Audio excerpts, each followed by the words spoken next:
Bon alors, dans pas longtemps, il y a les élections européennes, et ces élections ont la particularité d'avoir un mode de scrutin à la proportionnelle. Ouais, donc le nombre de députés de chaque parti politique sera proportionnel au nombre de voix qu'il obtient. Et là, vous vous dites...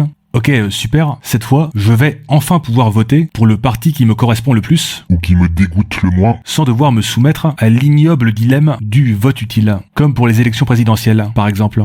Et ben non, toujours pas, vu que seuls les partis qui auront plus de 5% des voix se partageront les places de députés disponibles. Du coup, il y a quand même un dilemme du vote utile, parce que si le parti pour lequel vous aimeriez voter risque de faire moins de 5%, ben vous risquez de mettre votre voix à la poubelle, ce qui favorisera indirectement le bord politique opposé.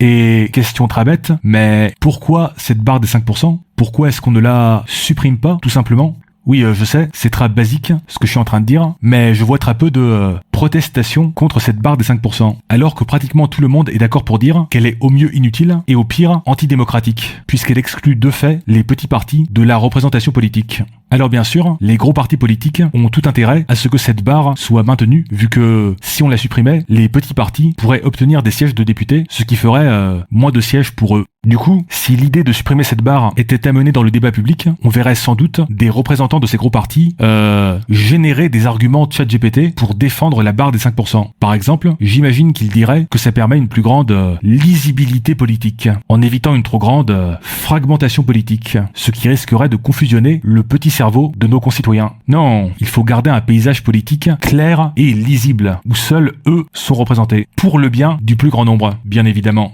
Bon, j'ose espérer que la majorité des gens verraient l'hypocrisie d'un tel argument, mais ok, imaginons qu'il y ait des gens qui soient vraiment très angoissés par une hypothétique perte de lisibilité politique, au point d'en perdre le sommeil la nuit. Ben, on peut imaginer plein de solutions simples pour éviter cela. En voici une, par exemple. Si un parti politique a pu se présenter à la dernière élection présidentielle, alors il ne sera pas soumis à la barre des 5% aux élections européennes. Bon, c'est pas idéal non plus, vu que la règle des 500 parrainages peut également exclure certains partis, mais si déjà on faisait ça, ben, il y aurait davantage de partis susceptibles d'être représentés au Parlement européen, genre typiquement le NPA.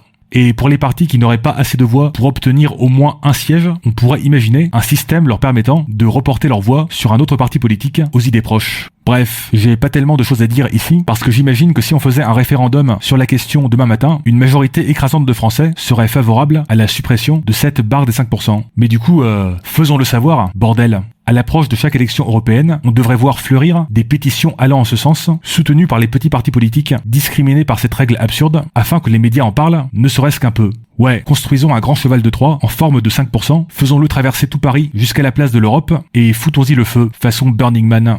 Alors, que pensez-vous de tout ça ? N'hésitez pas à le dire en commentaire.